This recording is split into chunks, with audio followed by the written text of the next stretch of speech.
Сайн байцгаана уу? Dodo Kids брэндээс бэлтгэн гаргадаг орны хаалт төгсрөх заавар бичлэгийг та бүхэндээ хүргэж байна.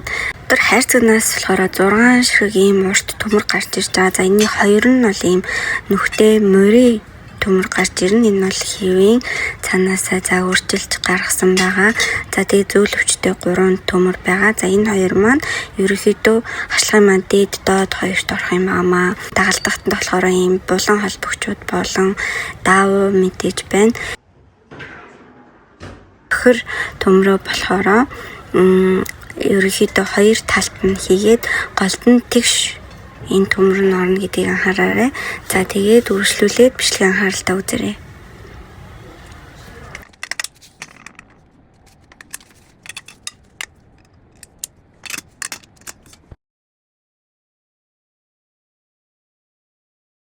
За ингээ холбоо бэлэн болгосон хоёр төмөрийнхөө зөөлөвчтэй талыг нь бол орны дээд талд хийгээд зөөлөвчгүй хэсгээ нөгөө морей төмөртэй хэсгээ доотлолтой хийн. Тэгээ хоёр талтай болохоор ийм баг нь орж ирж байгаа.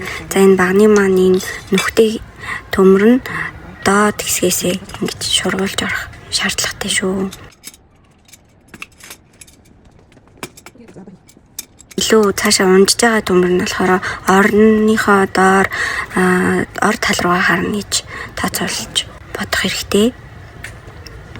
За тийм хоёр талынхаа багныг хоногтон сайвтар оруулаад даавуугаа бэхэлж өгснөөр ерөнхий хаалт маань ингээд бэлэн болж байна гэсэн үг.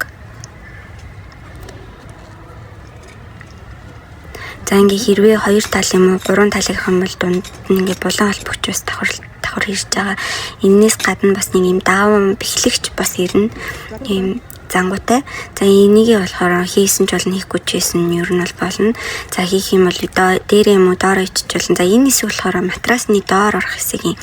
Тэр ордоогоо хамт бэхсэн ч болно, шүрвдэж болно. За шүрвдэхгүй байсан ч болно гэсэн сонголт байгаа. Ер нь бол матрас нь зузаан стандарт зузаантай. Тэгээ тийм орны стандартаар бол бэхлэх шаардлага байхгүй гэсэн үг шүрвээр. За тэгээд энэ саарл төвшлөрийг татснаар энэ хэр зузаан матрас хийх боломжтой вэ гэдгийг өөрөө тохируулна. Энэ хүртэл үзсэнд баярлалаа. Амжилт хүсье.